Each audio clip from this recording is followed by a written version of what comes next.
ایک حدیث میں حضور نے فرمایا کہ قیامت کے دن سب سے پہلے 3 اشخاص کا معاملہ پیش ہوگا۔ ایک وہ تھا کہ جو اللہ کی راہ میں جنگ کرتا ہوا مارا گیا تھا، دنیا میں شہید سمجھا جا رہا تھا۔ ایک وہ تھا جسے اللہ نے علم بہت دیا تھا، اس نے علم کو پھیلایا، خوب پھیلایا۔ اور ایک وہ جس کے پاس جس کو اللہ نے بہت دولت دی تھی، اور اس نے دولت جو ہے نیکی کے کاموں میں، بھلائی کے کاموں میں، غرباء، یتامیٰ، مساکین کے لیے خرچ کیا۔ اب اللہ پوچھے گا ان شہید صاحب سے کہ دیکھو میں نے تمہیں صحت دی تھی، جسمانی قوت دی تھی، تم نے کیا کیا؟ وہ کہے گا اے اللہ میں نے تیرے لیے قتال کیا اور اپنی جان دے دی۔ اللہ فرمائے گا کذبتا، تو نے جھوٹ بولا، انک قد قاتلت لأن یقال جریء، تو نے تو یہ جنگ میں حصہ لیا تھا اس لیے کہ تیری شجاعت کا ڈنکا بج جائے، تیری جرأت کی شہرت ہو جائے۔ وقد قیلا، وہ کہا جا چکا، اب یہاں تمہارے لیے کچھ نہیں ہے۔ اور فرشتوں کو حکم ہوگا اور اوندھے منہ گھسیٹتے ہوئے اس کو جہنم میں ڈال دیں۔ یہی حشر ہوگا اس عالم کا، تو نے وہ نیکی کا کام کیا تھا، لئن یقال عالم، کہا جا چکا دنیا میں، ڈنکا بج چکا تمہاری شہرت کا۔ اب اس میں نوٹ کیجئے، اگر کسی عالم کے علم کا ڈنکا بج جائے، اس کی اپنی نیت وہ نہیں تھی تو اس کے اندر کوئی خرابی نہیں ہے۔ یہاں معاملہ نیت کا ہے۔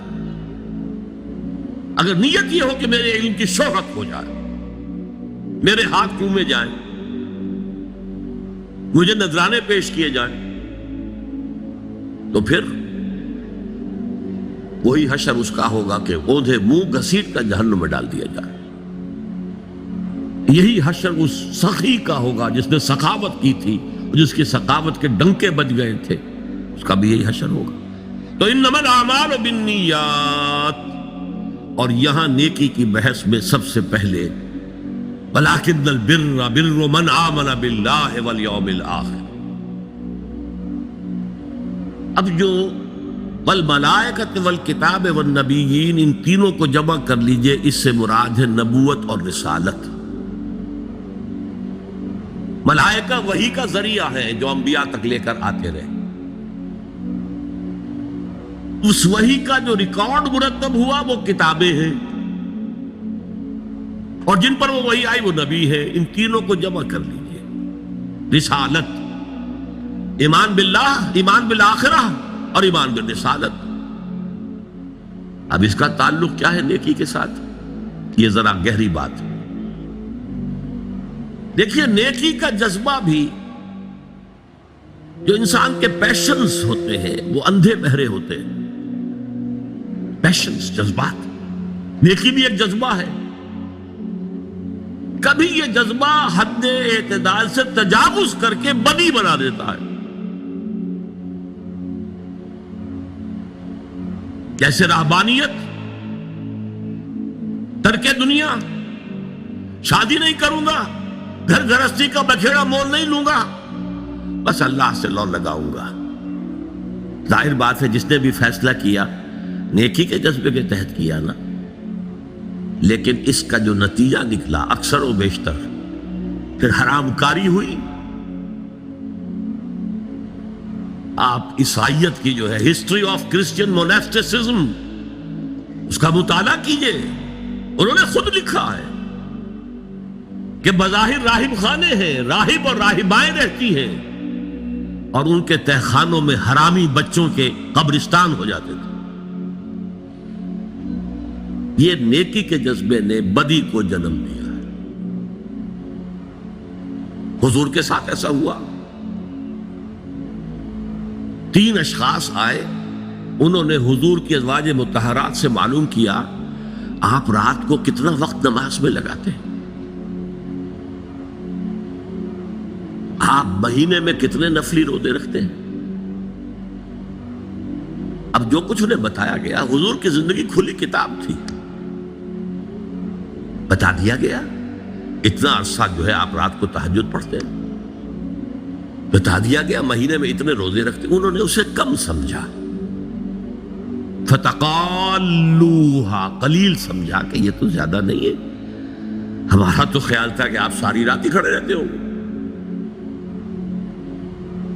لیکن اپنے دل کو مطمئن کرنے کے لیے کہ حضور کی کہیں توہین بھی نہ ہو جائے، کہا جی انہیں تو ضرورت نہیں ہے، وہ تو معصوم ہی ہے، ان کی خطائیں اول تو ہوتی نہیں، اگر کوئی ہے بھی تو اللہ نے کہہ دیا قد غفر اللہ لک ذنبک ما تقدم منها وما تاخر، اللہ نے تو معاف کر دیا اگلے پچھلے سارے گناہ، میرے لیے یہ کافی نہیں ہے۔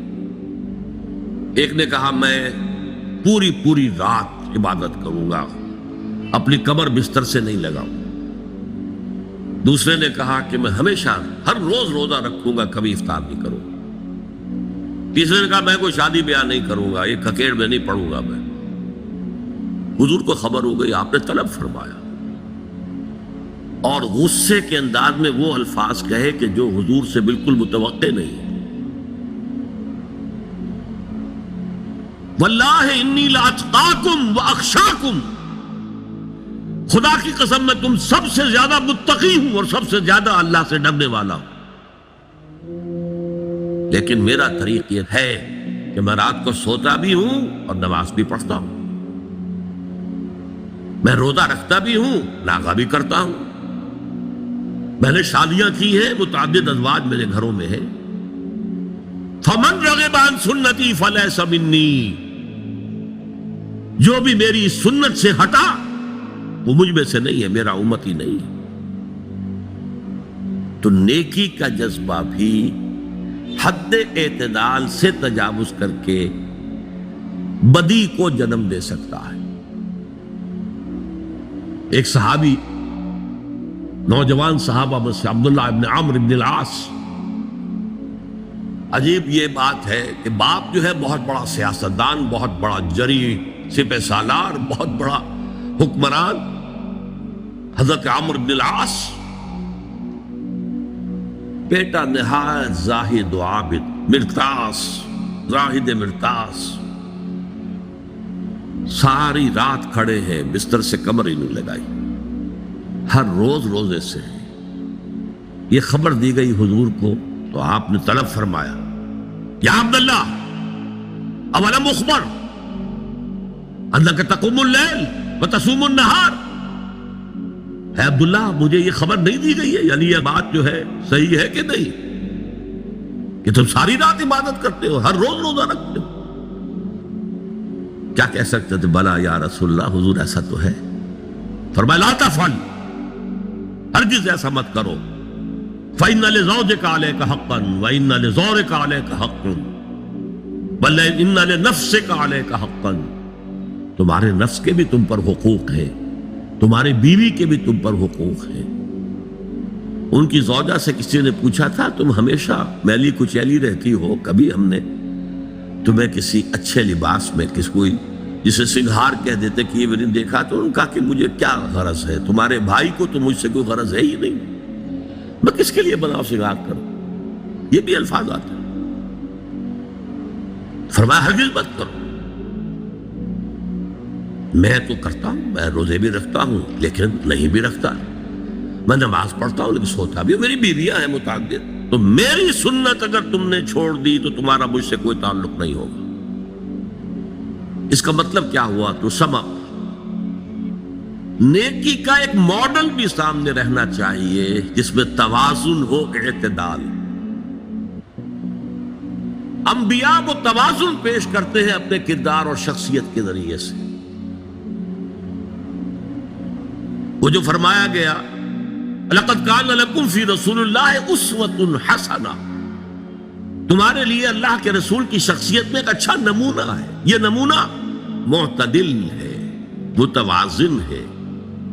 حضرت عائشہ فرماتی ہیں حضور ہمارے مابین تشریف فرما ہوتے تھے، پیار اور محبت کی باتیں بھی ہوتی تھی۔ حضور ہمارے ہاں کے جو ذرا زیادہ دیندار، جنہیں زیادہ مسالہ لگ جاتا ہے، وہ کرخت مزاج کے گھروں میں بھی معلوم ہوا داخل کیا ہوا قیامت آ گئی ہے، تو اس طرح کا نہیں تھا معاملہ، اپنی بیویوں کی دل جوئی، ان سے محبت اور پیار کی باتیں۔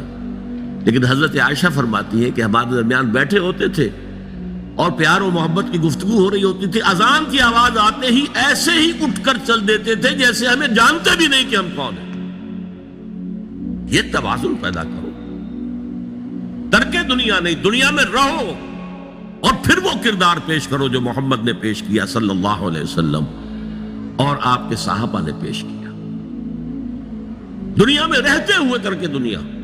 ترک دنیا اس معنی میں دنیا مقصود نہ بن جائے، مطلوب نہ بن جائے. لا مقصود الا اللہ، لا مطلوب الا اللہ، لا محبوب الا اللہ. تو یہ ہے اس نیکی کی بحث میں ایمان بالرسالت کا معاملہ.